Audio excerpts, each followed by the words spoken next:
Okay, tigilan na nga natin ang pagiging naive mga idol. Kapag ang isang superstar tulad ni Anthony Edwards nagsabi ng I can't wait to come home,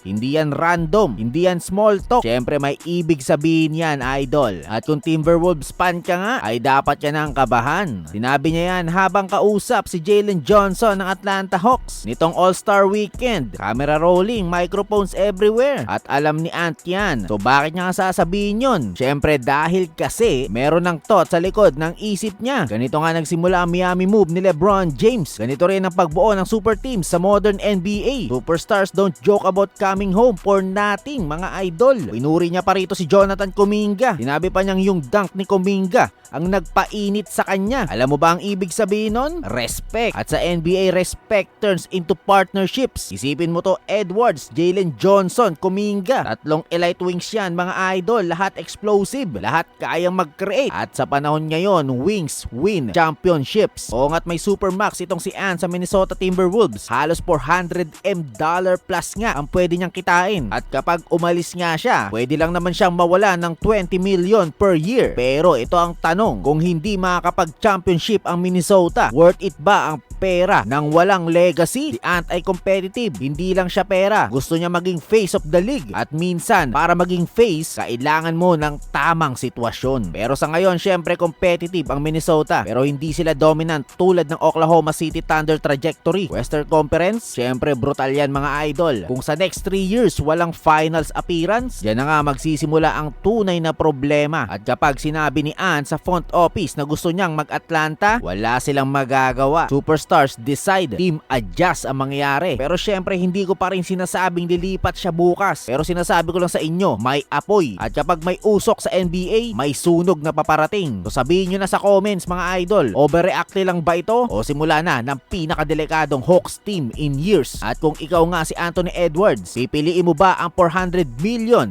sa Minnesota o ang legacy sa Atlanta? Syempre pa-like and subscribe and follow mo na rin ang ating mga page idol kung gusto mo ng mga ganitong content. Peace!